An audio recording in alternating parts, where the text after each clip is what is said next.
thank you, everyone. I hope you had a good break.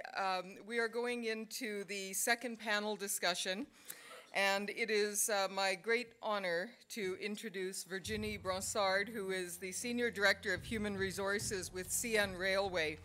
Ms. Bronsard is a seasoned human resources professional. She has over 20 years of experience in a number of sectors, not only railroad, but banking, biotechnology, retail, and philanthropy.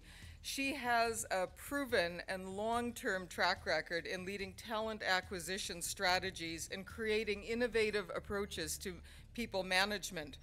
She recently joined CN as Senior Director of Human Resources to lead the talent acquisition, employee communications, and HR analytics teams. With her combined experience and her acumen in human resources, she will continue to develop impactful, mutually beneficial partnerships with Aboriginal communities, ensuring that together we set winning conditions to attract the right talent and prepare them to be CN's future railroaders. I would invite Virginie Bronsard to the podium.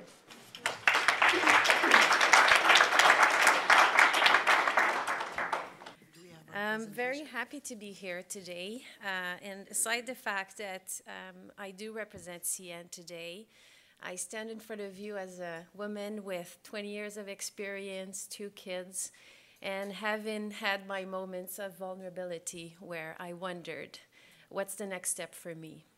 And I am humbled and inspired by the stories I'm hearing today. And one thing that I've learned through my life experience is that my curiosity has served me well. So I might hold the title at CN, but I am most proud of my almost completed car mechanic certification. Yes, I am changing brake shoes, not in a suit, but I had so much fun because I was curious, because I wanted to understand better. And it's one of the things that I always say everywhere I go, whichever title I wear, whichever company I work for. And I tell the kids the same thing. Be curious, be out there. It's not in staying in my office that I will understand better your realities. It's by being out there, showing curiosity and open mind. I also know that in my own moments of vulnerability, when a hand was extended to me, it gave me that extra push I needed to accept the next challenge. And I think that's why we're here today, representing CN, but wanting to share with you what we see as possibilities and opportunities that probably won't be the solution for everything, but maybe show and shed a little light at the end of the tunnel.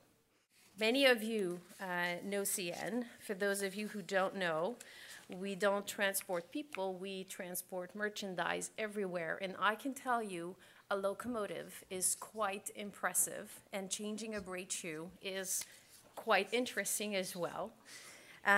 We have close to 24,000 employees, and that in itself is very impressive.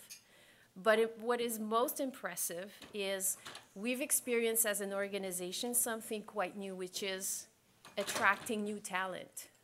CN for many, many, many years had people stay work for us for so long that we didn't know anymore what it is to attract and retain new employees. And then when it hit us, we hired massively and onboarded under the leadership of Nancy, and we explored new ways of attracting employees.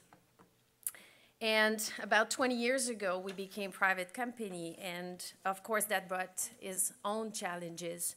But most importantly, because of everywhere we're spreaded on the territory of Canada and the US, exposed to regional, local talent acquisition challenges.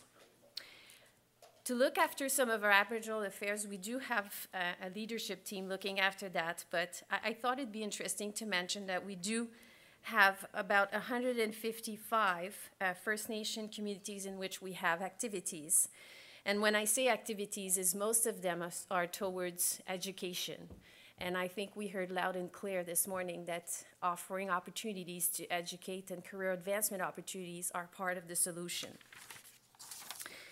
As part of our ways and angles in which we try to influence how we attract and retain the best fit talent for CN, we not only look at how can we build partnerships, but also something that we've had a good discussion with Frankie and Robert on is how do we create those winning conditions? It can be quite scary just to have your first job, and it can be quite scary not knowing if you've got what it takes. And I think that it's our duty as an organization to be closer to the communities and explain better what those jobs and those career advancement opportunities look like and help them along the way. When I mentioned we were close to 24,000 employees, just to give you an idea of how massively we've been recruiting, that means that since 2010, so a little less than 5 years, we've recruited 14,000 new people. And that's quite shocking for an organization, culturally speaking. And it brought it all sorts of challenges, but one thing's for sure, we've got a lot to learn. We've got a lot of opportunity to improve. And I'm working alongside very dedicated recruiters and great partners in which we try to create that pipeline of new talent and retain those that we've attracted. So Nancy's been working in the talent acquisition and marketing the best way company names to attract talent. So for more than 20 years, she's been doing that, but we're lucky enough to have her with us for the last 4 years. She is the most creative and engaging talent acquisition manager I've ever seen in my career. She's a techie, much better than me. But I would like her to share with you some of the ideas and things that she's put forth with her team to create winning conditions for our new generations of railroaders. Nancy? So hiring at CN, we've talked about hiring 14,000 people, and a lot of our jobs are really what we call our high volume position. They're operations-centric jobs, and they are almost all entry-level positions. So what are we looking for? And I thought it would be interesting because we definitely need everybody to share the news. We're looking at conductors. Those are the people that put together the trains and go on the road.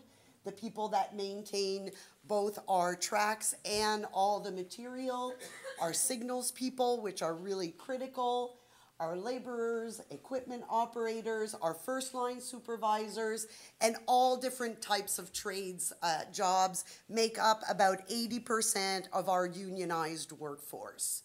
So when we talk about hiring 14,000 people in the last few years, last year alone, it was almost 3,000 people in Canada, and mostly surrounding these jobs. So a lot of people, a railroader is not born, it is made. So how does this happen? And it really is about us coming together as an organization and training people.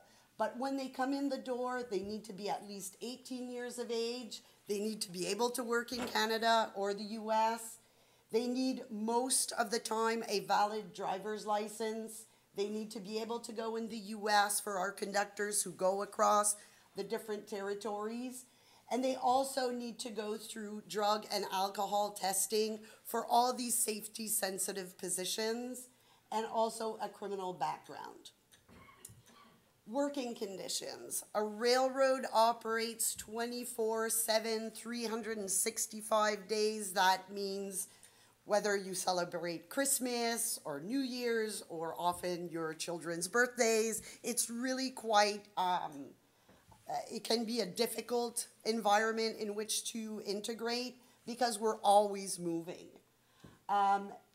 Obviously, the railroad, it's outside, so all types of weather conditions.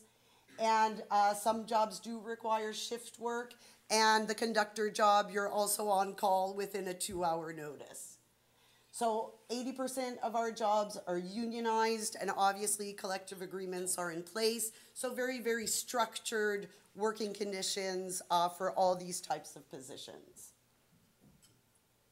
So because we need to train people. Last year, we finished building our training center at Winnipeg that we call the campus. So it's really about learning both in class and in a safe environment how to operate all these different types of machinery. It's state of the art. If you're interested in a personal experience, your colleagues Robert and Frankie visited not too long ago. It's new. There's people there all the time. We have about 300 people in classes every week. So very, very dynamic environment. And it's really important that we take the time to train people, and not only on how the railroad operates, your specific job, but what are the expectations, and what are the expectations in terms of safety conscious behaviors. Benefits at CN. So obviously we're talking about sometimes difficult positions, working outside, so we need to make sure that we are rewarding and recognizing our railroaders in an adequate fashion, that we are all investing in our collective wealth. So obviously there is, the standard health, vision, and dental benefits, and they are available on the first day of employment, very important. We have life and accidental insurance. We have the employee share investment plan, where CN contributes 35 cents for every $1, and you can actually put up to 6% of your salary. So once again, coming together to create some wealth. We have an EFAP program, we have educational assistance, we have employee discounts, which is why everybody drives the same types of cars in our organization. We also have Kids and Company, which is a network of daycare facilities and also elder care facilities. We have a CN pension plan. Before I joined CN, I didn't even know that those existed, but they do. They still do in our organization, and we invest a significant amount of money in that every year. And obviously we have short-term and long-term disability as well. So by the numbers, and I just wanted to give you an introduction about what this world of railroading was and what kind of positions we had, because it's going to bring us to where we stand today as an organization. So we have made some progress in our representation. So 3.6% of our employees self-identified as Aboriginal, compared to 3.4% in 2013. So obviously on 24,000 people, it is significant, but it's still not what we're looking for. Last year, we had 6.4% of our candidates who did identify as Aboriginal, which turned into 4.4% of our hires. So we're encouraged, but we still have a long road to go. We have looked at the data, and market availability, which is established by all this StatsCan magic. They say that 5.3% of our employees should be Aboriginal if we were to truly represent the market availability. So obviously, still a little while to go. So just as information, the best source of candidates for us remains CN employees, word of mouth, and the technology now that we're seeing more and more people use. So obviously that's helping us as well.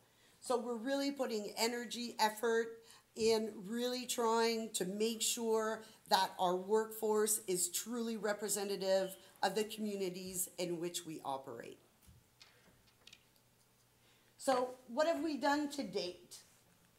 You know what, there's a lot of very traditional things that we do and that we keep doing, and we have some success, I would say.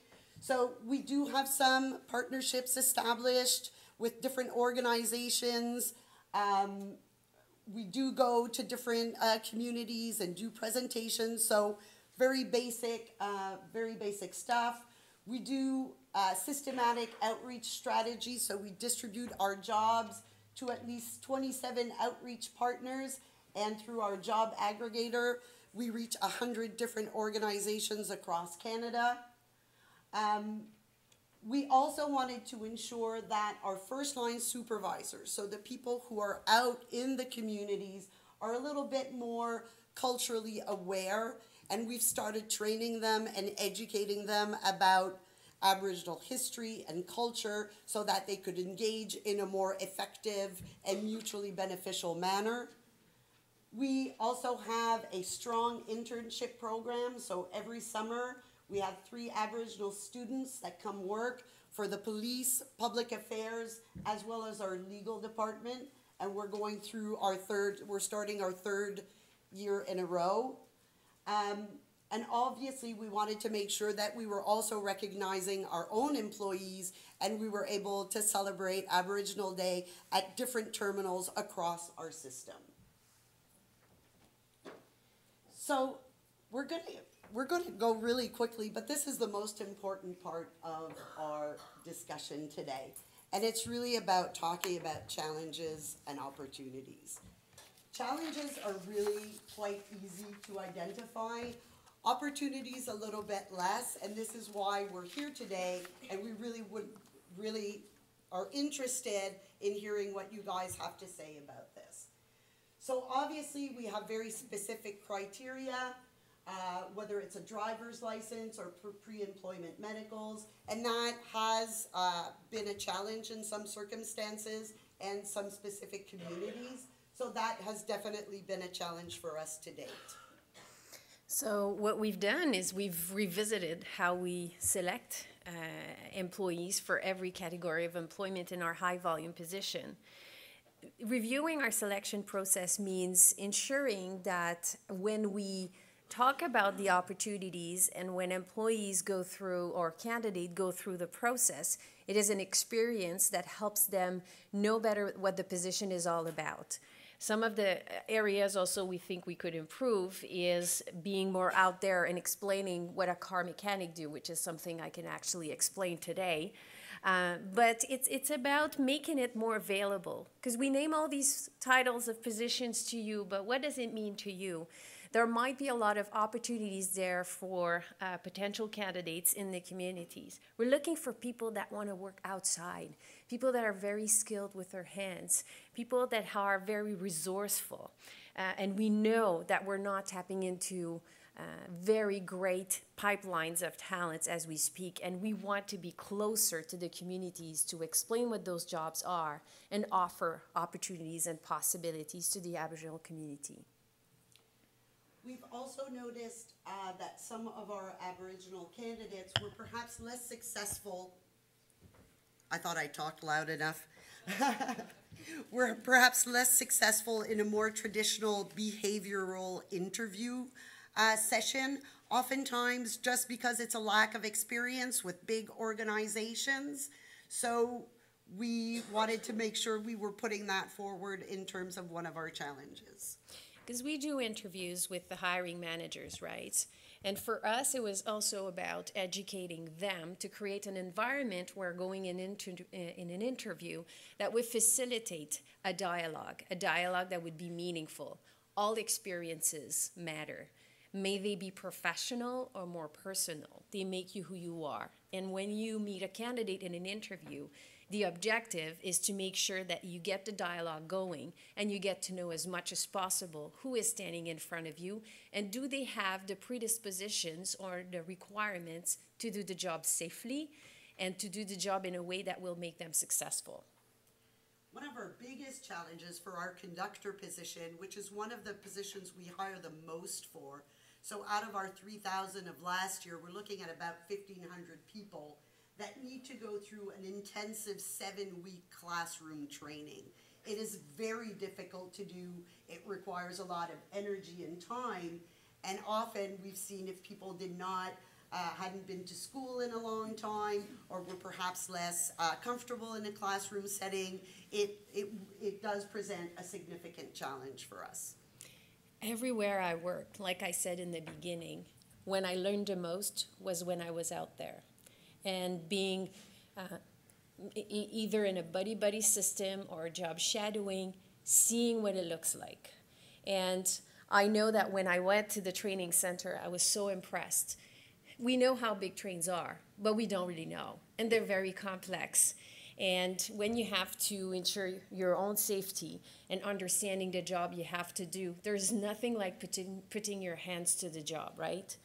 But when you do it in a safe environment, all the students say it makes a huge difference. And when they go outside and they go onto the trains, they've had the opportunity to try it out. Not only do they learn by having fun, but they are being put in winning conditions so that when they go outside, they have had the opportunity to relate to what the job really is. Great. So the opportunity to visit those facilities is not only an eye-opening, but it also helps you as a candidate decide if that kind of job is for you. Scheduling demands. So obviously long hours, on call, and it can be difficult to get some time off in very specific moments in time. So why is there a big blank next to the opportunity? It is part of the fact that we are a unionized environment with very specific rules of the game, and really those are the working conditions that exist at this time. And mind you, we're challenged not just with specific groups that we're trying to attract, with all groups. It's a challenge today with the new generations, and we heard some people talk about it. We're more on their schedule than on ours. So how do you make sure that you offer winning conditions with their employment conditions? Or how do you find some flexibility in there to allow them to be attracted to those jobs? So we haven't figured out what would be the best solution. There might not be a one-size-fits-all, I doubt it. But we're definitely looking into it, and we are doing things and having a reflection on how can we improve knowing the facts are what they are, and what can we do to encounter them and make those jobs still attractive for those that can work with those conditions. We have noticed when we were talking about our own data and representation, most of the people work in operational positions. What we want to do is make sure that not only are we representative, but we're representative at all levels of the organization. So one of our challenges is to definitely increase representation in our management positions. So what we're working on right now is to expand some of our Women in Operations internship and management programs to other groups as well, and facilitate not only them welcoming into the organization, but recognize the fact that they have a place at the table where decisions are being made as well.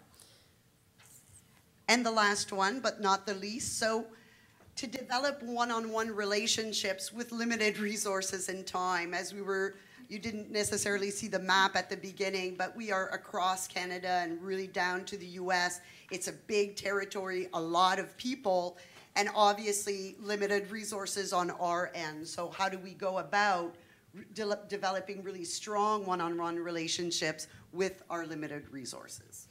And we know our first line supervisor are those that interact daily with all of our employees.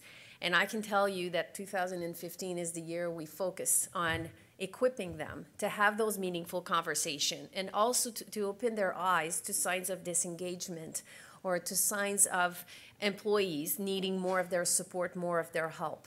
So we are developing as we speak additional programs, initiatives, and also tutorial to tool those that will manage most of our workforce. And obviously we're here today to learn a little bit more about what you have to say and what everybody's going to be recommending today. So obviously we look at our challenges, we see opportunities, we also see a lot of work to be done. Thank you. Thank you.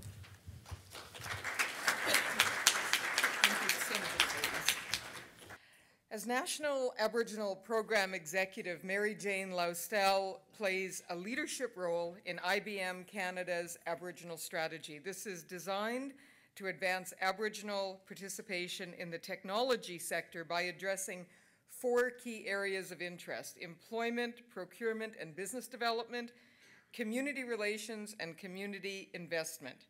She is a chartered accountant with a bachelor's degree.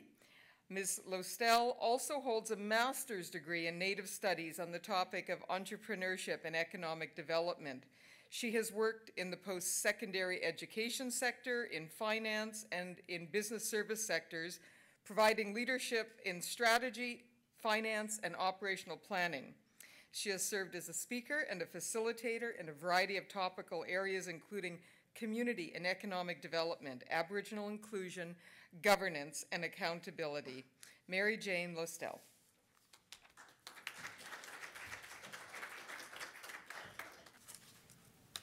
So thank you very much. It's been great already. I was really inspired with our morning presentations and the questions and the excitement in the just in the engagement that we're having. And so I come to you today to share a little bit of information really about the tech sector and what's happening. I'm not actually strong in technologies myself, as you heard. I'm a chartered accountant. But even at that, I was going into that field of business for me was just something that was driven by this sense of curiosity that we speak about. And being the first to go to university in my family, in my family's families, it was really challenging, and I'm proud to say that I was successful in my schooling. I was gifted in that way, and that both of my children are pursuing advanced education, one in the field of law and the other in the field of accounting. So I think it's really important when we talk that we think about our children and their access to role modeling as well as to opportunities, but as well to people that are strong leaders and that are empathetic in terms of the backgrounds from which we and our children present. So first of all, I just want to acknowledge that we are on the territory of Algonquin. I'm really proud to be standing here sharing some information with you about myself and about the work that IBM is doing in this field. IBM is a PAR Gold company. If you are familiar with the PAR Gold certification, it's offered through the Canadian Council for Aboriginal Business. And what I really want to talk about with you today, because it's daunting when you think about the changes in technology that have taken place over the years. I was just reflecting last evening that the first cell phone was innovated in Israel, and it wasn't very long ago that we carried like a great big block in our hands, and that was mobility. And today it's so much different. We all carry devices that connect us together. So what I want to do today is just reflect a little bit to share with you for your thinking what we see happening in terms of technology and innovation and how that really relates to the themes of this conference, which is about employment in mainstream industry and business entrepreneurship. Really, we look at it from an IBM perspective, not of engaging in being entrepreneurial or owning your own business, but innovation is the terminology that we use in mainstream technology sector. So in its beginning, IBM was a company that was focused on technologies. I was thinking how old CN Rail is, and the fact that there was a point in time, I think in my days, probably in the early 80s, where they were talking about the elimination of the rail. That's not going to happen. It's a technology that has served us well and will endure. It's extremely good in terms of return on investment, in terms of the investment in that technology. IBM was actually founded in the late 1800s, and we were a company that wanted to make work easier.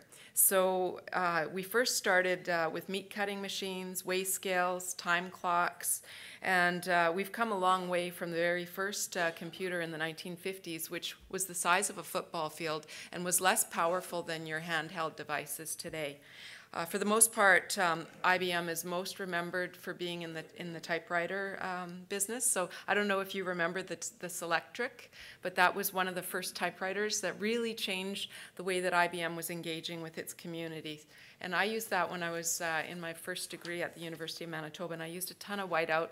I cannot believe when I see how my kids get to use these modern technologies, and they even have Google. And back in the early 80s when I was going through that for my first time, it wasn't that easy, trust me. So IBM's since traveled through many technology waves. We call it big iron, client server, PCs, internet. You hear about social media, cloud, and mobile. And underlying all of this technology is data. Now, we all know that we're bombarded with data. My email was down yesterday, and when I was able to recover my email again, it was just astronomical, the amount of email that I received in just one day. And that is just data coming at a person, right? And so the real goal that we've been working on at IBM, and we call it, it has a name called Watson, is really about trying to manage that data, and we call it cognitive computing. So I'm just going to share with you a quick video clip before I go into the next piece. Welcome to business as usual on the IBM cloud. A small lab in Berlin is using supercomputing to fight cancer. An industrial city in China is becoming a high-tech hub in under 4 years. Britain's building a smart grid to help cut emissions by 80%. Even an independent studio in Malaysia can produce big-time blockbusters. Transforming business through the cloud. That's what I'm working on. I'm an IBMer. Let's build a smarter planet. But through the use of animation, the video merely touches on a few key areas where cognitive computing is really making a difference. In Berlin, China, Britain, Malaysia, healthcare, high-tech hubs, energy emissions, creative digital media. The opportunities are endless with creative leadership. I spoke at Inspire just last week. I spoke to a group, actually 3 classes of young Aboriginal students who were looking at what their careers might be. And I asked them to show their hands as to how many of them had a smartphone, and almost every child raised their hand. These children have access to technologies. They're using computers. The question is how do they use those skills to create themselves a productive opportunity? And it is that productivity that we're looking to engage our youth with. IBM's transforming ourselves to be able to make these technologies more accessible to everyone and stimulating the creative use of technologies. We've made significant investments in cloud, analytics, and security, all for the end goal of increased access to technologies so that we can solve the challenges and the problems that we all face together. In January of 2011, IBM demonstrated a big breakthrough in the area of cognitive computing. I don't know how many of you, if you could just raise your hand, watched Jeopardy. So there's a few of you, so you might remember this. I'm not really a big TV watcher, but I did watch the episode where IBM was defending itself. They basically created a computer to compete against the all-time champions. And 9 months before that live competition aired, the researchers and scientists were really concerned because in order to cause a computer to actually think, the computer itself has to work through the complexities of language, the differences in terms of social and cultural meaning behind words, and at the same time respond as fast as a human brain. And I'm proud to say that that demonstration actually was successful and the computer did win. Now, we didn't produce Watson to compete on Jeopardy. That's not the purpose of it. But with that kind of thinking, with the ability of a computer to be able to scan over gads and gads of data and to come back with information, that can create real advancements in the field of medicine, for example, changing the way some schools will teach. Instead of having students memorize anatomy and biology stats, the Watson computer can sift through an ocean of data which is constantly being updated in real time and suggest the best diagnosis and treatment. So we'll just share another video that'll allow us to show you some of the impacts of that kind of technology. This is a scan of the brain at work. Using the IBM cloud and IBM technology, we've built a program that allows us to analyze the brain in real time. We're beginning to be able to diagnose network disorders like autism, schizophrenia, and Alzheimer's. Our program identifies each region of the brain with a circle, and then we connect these circles with lines so that we can see regions of the brain communicating. This can tell us which areas are working hard and which areas are under-functioning. In the past, a scientist would work really hard to gather a relatively small amount of data. Now we can gather enormous amounts of data, but the sheer volume means that we can no longer use our old analytical tools. The new tools we've developed have accelerated our work by an order of magnitude. Now we can do adaptive testing to activate and see different parts of the brain and get the results in real time. So something that took multiple visits now takes milliseconds. Neuroimaging is expensive, but we're making it more affordable by reducing the number of scans and getting results much faster. And that means less anxiety for the patient. I love the idea of being able to quantify neuropsychiatric illness. If I can provide data that helps patients legitimize their illness and helps people understand that these are real brain disorders, I feel good about that. I feel good about that.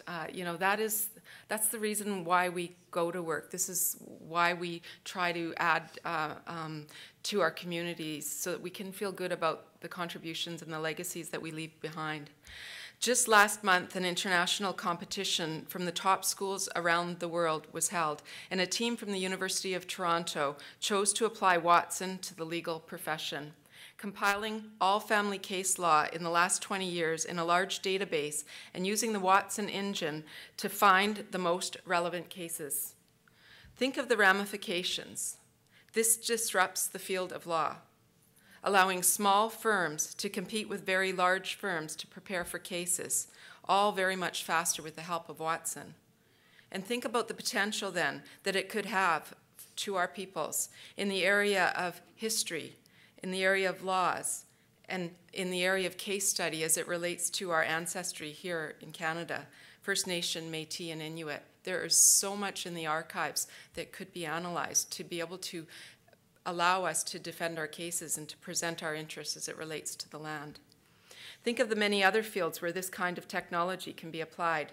In fact, we know that one of the most needed skills in the future is creativity, and being able to connect different fields and apply that to a decision as an enabler. We strongly believe that successful innovation really depends on collaboration. That is what is key, and Canada can lead in this new era. What we need for success is to build a strong ecosystem that drives innovation and skill development from many dimensions. To support this notion, we have been really fortunate in Canada to attract corporations and investments in R&D here in Canada. In fact, almost 3 years ago, in 2012, we announced the launch of SOSCIP, and it's a partnership between federal and provincial governments and 7 universities. Now, if you've ever been in a university, worked in a university, you know how difficult it is to get the collaboration across several universities. There's great competition for investment. But we were able to do this here in Ontario. IBM put up $175 million of hardware in this project that is well over $200 million in investment. And today we're proud to say that the results have exceeded everyone's expectations. There are 51 projects launched using big data analytics in the area of water, energy, cities, and healthcare. And this has led to hundreds of new jobs. 38 companies have been formed or have grown significantly as a result of this investment. And the ecosystem is stronger in its analytic skills. Now we're adding a second phase. 5 more universities and 2 colleges are joining in, and 4 new areas: security, mining, advanced manufacturing, and digital media.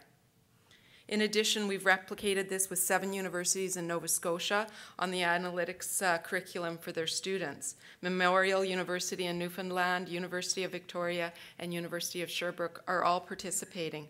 We believe in partnerships, and we believe in clustering the right organizations together to have a greater impact. So as you can surmise, all the things I've just talked about has a direct relationship with First Nation, Métis, Inuit, urban, remote, status, and non-status. We're talking about water, energy, health, cities, security, mining, manufacturing. These are all really important areas. And I'm really proud to say that at IBM and in the work that we're doing, we are very strong in considering how this relates back to our Aboriginal relations across Canada. So what are our goals as we talk about inclusion? We look at our drive behind, as we pointed out, human resources, business partnerships, looking at community investments that we can be making, ensuring that the investments that we are making in Canada are totally inclusive. Canada's future prosperity depends on how successful we are at resolving Aboriginal participation socially, economically, and politically. We've talked about the demographics. I don't need to go through them all. The amount of youth that are ready and wanting to learn and participate, the unique relationships that we have with government, the challenges in our very key areas of delivery and social services, housing, water, education, health, child and family service care. There's a 20.6% gap in high school completion rates between Aboriginal and non-Aboriginal youth. There's a 37% gap in high school completion rates. There is also, Aboriginal students are 5 times less likely to go to university. And there's a significant funding gap that we heard about. These are the issues that we need to address. We talk a bit about how access to technologies can change the future. We can see how using social media has really made an impact. Idle No More took place and grew as fast as it did because of social media. So what's IBM doing to demonstrate our role in participating with the youth? I have 2 more videos, which I hope will be queued up, that I just want to share with you, and I'll make a few points about those videos, and then I want to get it back so that we can have a bit of conversation as well. So.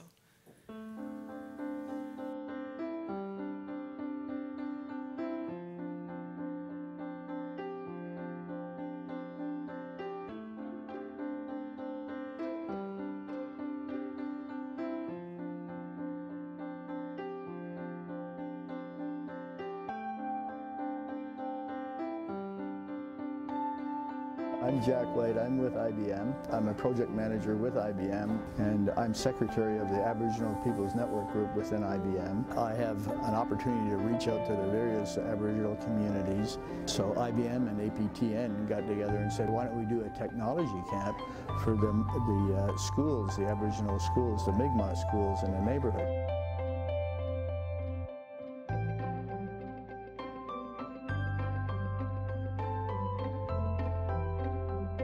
We brought down 20 laptops, 10 snap circuit kits, 10 robotic kits, and we also partnered with SNC-Lavalin, and they came down and they're going to teach the kids to build a water filtration.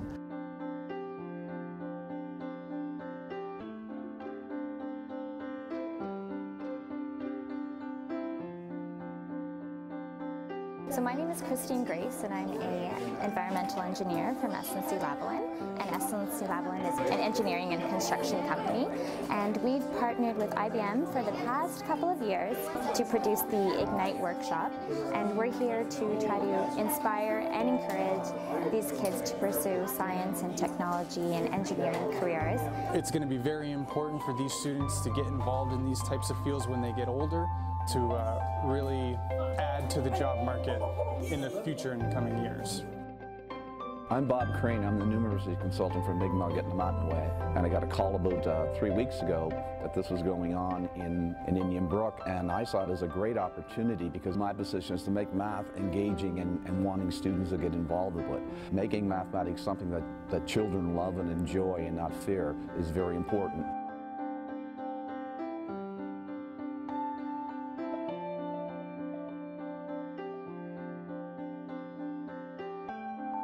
They're teaching us. We're in here, we're bringing the equipment, and these kids are teaching us. So it's just fantastic. We get a chance to work with them, do different things.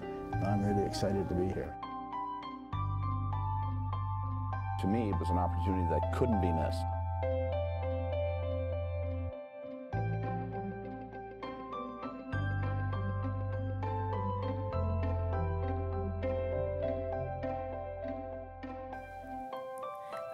So that, you know, in the video that we just saw, we engaged with clients, not-for-profit organizations, universities, colleges, and the communities to contribute to a partnership that we have with the APTN on the Aboriginal Day Live event. But we do these Ignite camps all across Canada with various partners, and we focus on our Aboriginal People Networking Group, which is not only Aboriginal IBMers, but IBMers that really care about this investment that we're making. We provide, through our relationship with the Aboriginal Human Resource Council, Mastering Aboriginal Inclusion training, so that there's an increased understanding of the history of Canada and increased sensitivity to understanding where these youth are coming from in their experience. You heard about the commitment to go to Indian Brook and the interest in engaging our youth in a way that is meaningful to the youth. This is really important. Our youth are very creative, and it's up to us to help stimulate that creativity, to help engage them so that they can contribute to our productivity. In absolutely every experience that we have, teachers and community members come back and share the incredible impact it's had. I just want to share with you one quote that we received from a principal of a school. I just want to thank you again for allowing us to attend the Inspire workshop. The students had an amazing time. I met with them when they returned, and they couldn't stop telling me about how much fun they had. and how cool it was. One of our students who had a lot of difficulty with self-regulation, typically struggles at school and often offends his peers, found his calling. He was quite successful at building his robot and quickly became the expert among the group. Many of the students and the adults were seeking his advice throughout the process. We made a huge deal about this when he returned, letting everyone know how great he was. This was amazing for his self-esteem. He indicated to me that he wants to program robots for his career. Again, our sincere thanks for all of you for the help in letting us attend. You've made a difference in the lives of 20 more students. This brings goosebumps to me, even as I read it to you now. I was sharing yesterday with somebody, it breaks my heart for us to have jurisdictional divide discussions while we let yet another generation of youth miss the opportunity to build their own self-esteem and become successful in our communities. And I think that the solution behind that is all about working together. You know, we sent a small team of IBMers up. We collaborated with organizations and companies that were also interested in the cause. And with a small investment, we impacted 20 students' lives. You know, that's what really matters, is the work that we can do together. The creative leadership and contributions that are made by each of us in this room, and they're all going to be different because we have something different to bring to the table, is really important to changing our experience here in Canada. I think that it's important as well, very important, for us not to do it naively, that we actually do engage in understanding the history of Canada, that we use resources like the Aboriginal Human Resource Council, Inspire, the Canadian Council for Aboriginal Business, the Aboriginal Financial Officers, and so forth, as we reach out to contribute to engaging our youth and educating our youth. In addition, I think it's really important that we educate our society. It is absolutely awe-striking to me everywhere I go, and people will say things like, "Oh, you're Métis," and I get that same thing too, like, you know, what amount of you are, and like, how does that work? And you know, I think it's really important that other Canadians understand why it is that we have arrived in this place, and that we all work collectively with a great deal of passion to make a difference for our young people. So thank you very much. Thank you for sharing in our IBM journey in this area.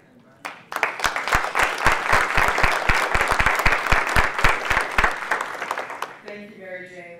Not only do I remember IBM Selectric typewriters, but over 40 years ago when I started my career as a legal secretary back then, the only two pieces of equipment we had were IBM Selectrics and dictaphones. And I was 17 years old, and the lawyer dictated this legal document on a scratchy dictaphone and used the word entrepreneur. I had never heard that word. I thought he was saying someone's name, Andre Preneur. So I did what any 17-year-old would do who didn't know how to spell something. I looked it up in the Winnipeg phone book. I know for a fact there are no entrepreneurs living in Winnipeg. I envision that lawyer, who is now a judge in Winnipeg, telling the same story, saying, "I had this secretary once. I wonder whatever happened to her." And who would ever guess that I would ultimately become an entrepreneur? So thank you. We would now like to open the microphones on the floor up for your comments and engaging in this dialogue.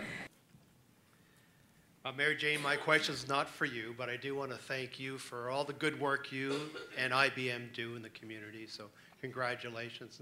And I too want to preface, I'm a 40-year banker, and I remember the dictaphone. I still have my dictaphone, as a matter of fact, and the typewriter, but there's no doubt that innovation has taken our industry into a new world of how we deliver our services and our products.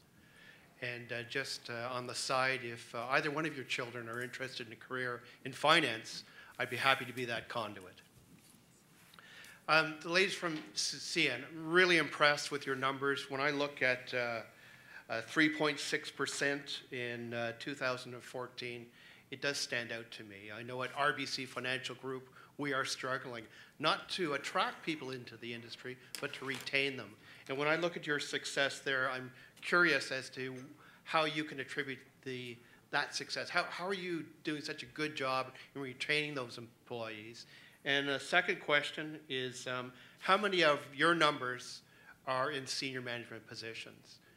And maybe before you answer those questions for me, I just want to encourage you to utilize the various artists that are across the country. The Aboriginal Human Resource Development Agencies. I know as a founding director of one in Toronto, I'm very interested in promoting those opportunities, and I would encourage you to do the same. Thank you. Do you want to take retention? I'll take retention. I've been with CN for 4 months, so I will share what I've seen in those 4 months. I don't know, is this working? Yes. One by one. I think that there is a really great and genuine sense of responsibility and accountability in CN's leadership. We have Doug Devlin, who's our Director of Aboriginal Affairs, who is extremely engaged and keeps us and all of us in leadership roles on our tips and toes.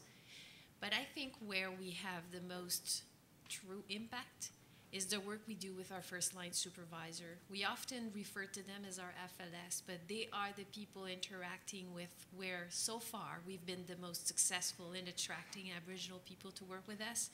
And I think it's tooling them to watch for those signs of despair, watch for those signs of engagement or disengagement, and be closely connected with their employees. And Doug would say the same, one by one. We do really care. It takes a great effort for both the employer and the employee on a daily basis, but we're very, very committed. The only thing I would add to that is because we have such an expansive network, oftentimes we might be the only employer in certain regions of northern BC and other places, and oftentimes people are more comfortable because they can work close to their communities. So that certainly makes a difference. And I think that people, when you start working and a conductor on average, let's say your second year is making $85,000 a year, that also encourages people to continue to work and be part of this CN family. I'd also like to add that when Nancy mentioned some of our benefits, she talked about our employee share, stock share program, where CN gives 35 cents for every dollar. 80% of our employees participate in that program. 80%. And I think it shows that, and you know, recently I was in my car mechanic training, and every employee talks about this program as their way of planning their future as well. So they're not just counting on what the organization is doing for them, but they all have a project or a plan related to the fact that the company is also giving in their future. Thank you. Other comments? Sandra. Thank you, ladies. Thank you, Marie. I'm Sandra Suter. I'm here with the Circle for Aboriginal Relations, Tarpon Energy, and the Aboriginal Friendship Centers. Wanted to ask you a question about, with your Employee Family Assistance Program, is there a component in that that is specifically related to Aboriginal culture? For example, an elder honorarium available to elder support within EFAP for Aboriginal employees? And I have 3 other questions, but I'll let you answer that first. The EFAP program has 2 components. One is the more resource-oriented, and the rest is more about EFAP peers. So they are the boots on the ground and their colleagues who support each other and have been trained to do so. I don't think that there's an external component bringing in elders. It's certainly something that we should be considering, though. Thank you. As one of my friends says, that's why they pay me the medium bucks. Also wanted to ask if you have a practice to hire multiple hires at the same time for Aboriginal safety and security on the job. We often do that for our track maintainers as they do work in gangs.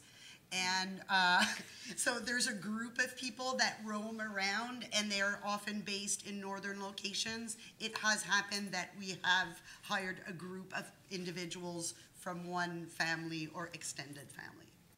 I assume you mean a CN gang, right? Yes. Okay. Yes, a work crew. I'm sorry, my CN vocabulary is coming out. So when you hire multiple hires and you train them in the Winnipeg Training Center, is there a component of your training that allows culture to be practiced, or a feast of celebration within that, like IMC, I guess it's K+S at Rocanville does with their new hires in the scaffolding program in Potash? I'm not aware of exactly how it goes into the training center for that purpose, but what I do know is that through the awareness training we've given to all of our managers, it aims also to make them aware that everyone has different needs and to have that flexibility and that openness, and when doable, it is something that is being done.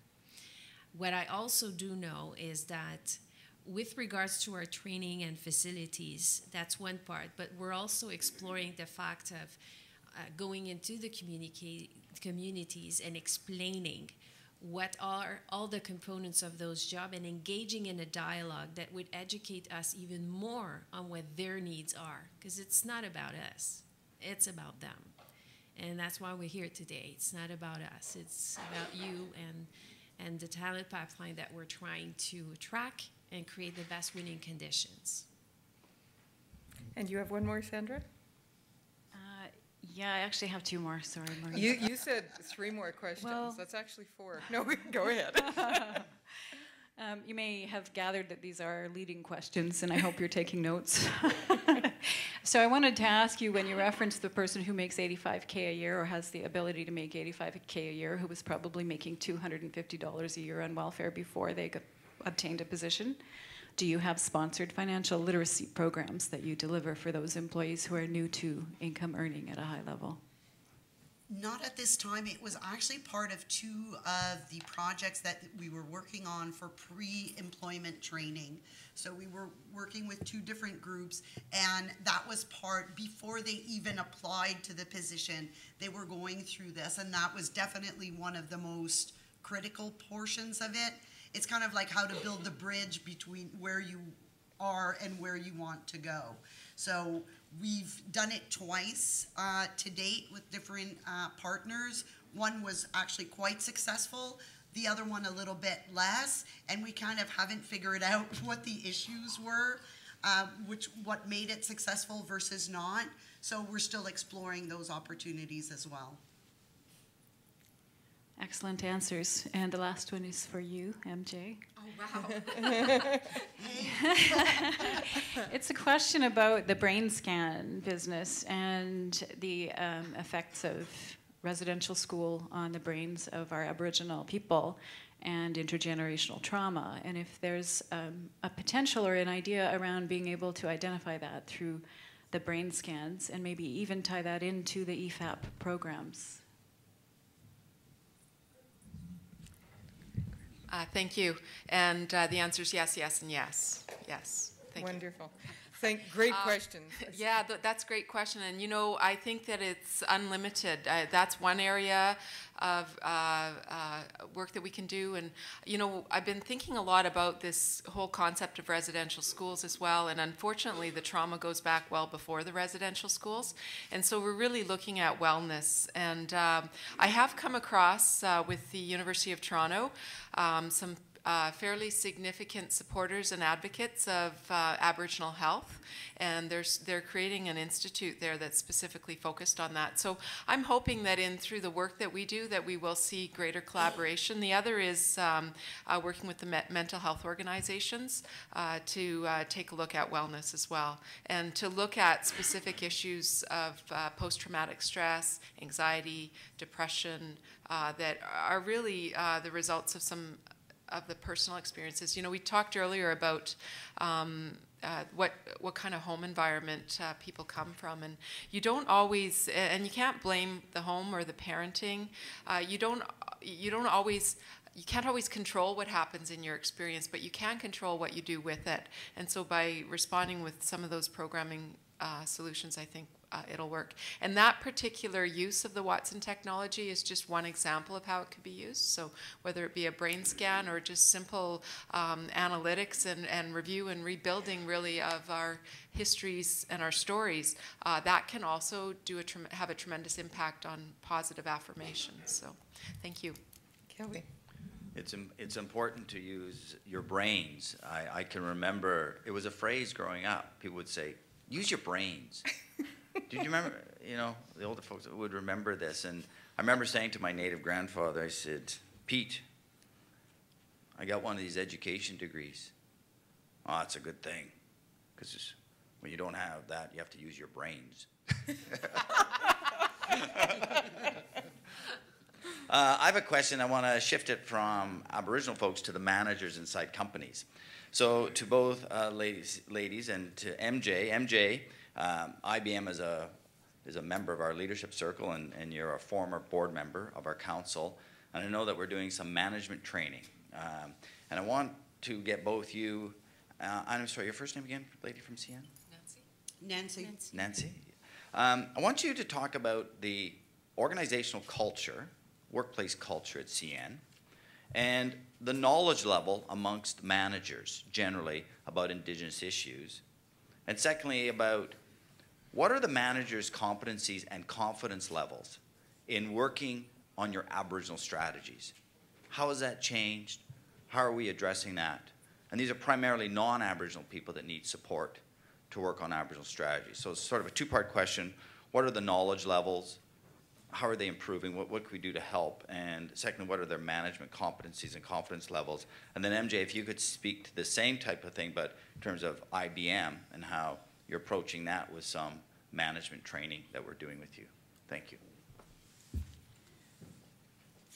For our managers, I think what's interesting to look at the context in which we're hiring. So we have hired 14,000 people, which means that there's 14,000 new people coming into the organization, with itself a significant challenge.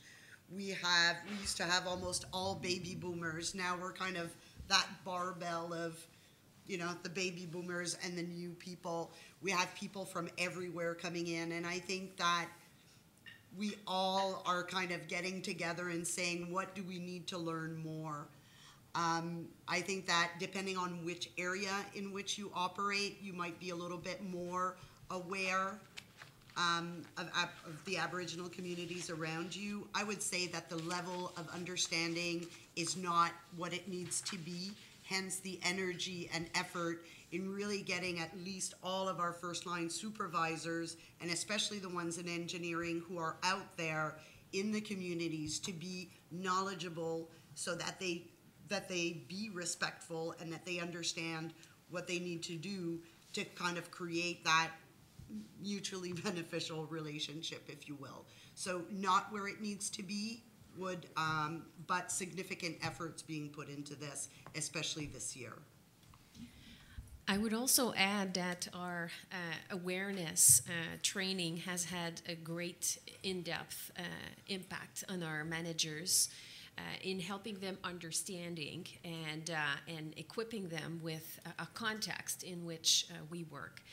And I would also share with you that as part of our strategy this year, we're adding another layer on our commitment to create more accountability with managers so that they be more closely connected with our new employees, inclusive of Aboriginal people. And closely connected means presence, means use your eyes and ears, means having regular team meetings, having sessions to inform employees on the business, but also engaging in a two-side dialogue. So educating them on that is a priority for this year, as well as the onboarding. And without going into deep details, CN has developed and invested quite significantly, in onboarding. And it's more than just the first few weeks. Our onboarding program lasts for 3 years because it takes time before someone gets the culture and find their own place into an organization, and we have regular touch points to make sure that we engage in ongoing conversation, and we want to make sure that people stay with us. And I think it does answer the previous question we had as well. So we train our managers on having meaningful onboarding and regular follow-ups, and we do survey our new hires on a regular basis at 6 months, 12 months, 18 months, and then up until the 3rd year. Thank you. So you started the question off, we started talking a little bit about organizational culture, and that's really about the touch and feel of an organization, right? What does it feel like? And IBM's had a history of diversity. We go back, our company has had a series of firsts. As I mentioned, we celebrated our centennial. There are only 4 companies that have survived 100 years of business in North America, and IBM's one of them, and the other ones, you know, produce pop and things like that. Really important stuff. And so, you know, we had a series of firsts. We were actually the first company to employ women across the various opportunities of employment that were available in our industries and businesses. We were also the very first employer in the United States of America to stand up and stand out and shout out against segregated work environments, and we were the very first to have inclusive integrated environments for our shops in the US. I think that with globalization, we're facing challenges. You know, you asked your question about management training or training managers, and training is really, really important, and absolutely everyone who onboards with IBM learns about our history and diversity. They learn about the company. Our company has 420,000 employees across the world and is growing, and we operate in 170 countries. The teaming that we do, it crosses boundaries. I can be working one day with teams in Canada, and the next day I'd be working with teams in South America. I could potentially be working with teams in New Zealand, and I need to understand the diversity elements that are associated with that. So we have quite a bit of diversity that's built into online training. What I find is that the buildup of data and information associated with Indigenous peoples is extremely low. And we do work with the Aboriginal Human Resource Council very closely on this. The reason that it's important, because we do respect the general idea of diversity, but the reason that it's very important to understand specifically our Indigenous peoples is the relationship back to colonization and the understanding of what actually has happened or transpired, and where the community is at in terms of participating in these reconciliations. I believe that, and it was said earlier, and I was really thinking about this, the fact that you know, the idea that Canada, perhaps what's really nice about it is, I'm going to just look for the exact same words as social calm, you know. I'm a little bit worried about Canada's social calm these days, and maybe some of you are too, because what we're seeing is world problems coming and being fought on Canadian soil now.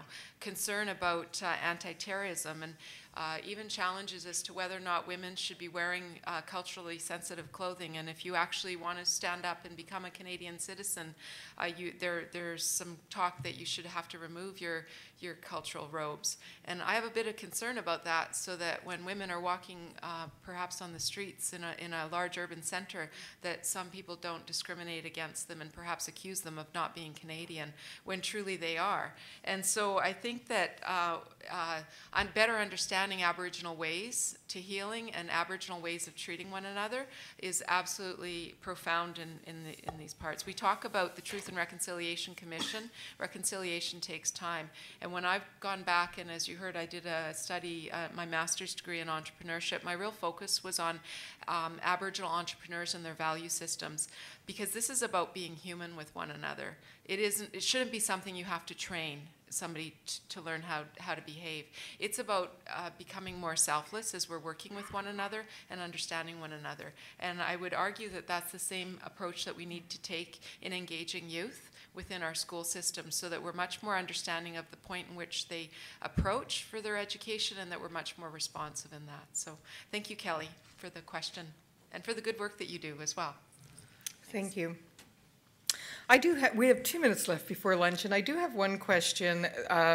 You didn't mention whether or not you engage Indigenous employee advisory teams as you create your strategies and your action plans. Do either of your organizations do that? We actually have something we call the Ambassador Program. And what that is that it's a group of employees who have opted into this program, say they really want to do this. And it's really to help us develop both external strategies or internal, and they are our boots on the ground, our ears, and oftentimes our heart in really helping us understand and us getting educated. So there's about, I think, 600 of them at this point, and they're across all different types of jobs, across the network, and those are my go-to people, and really there are, everybody's part of this. So it's really quite a vast pool of resources that we've managed to pull together. And the answer is yes. And with that, yes, thank you. Thank you. I would like to thank Virginie Bronsard, Nancy Villeneuve, and Mary Jane Loustel. Thank you so much for engaging us in such an interesting conversation.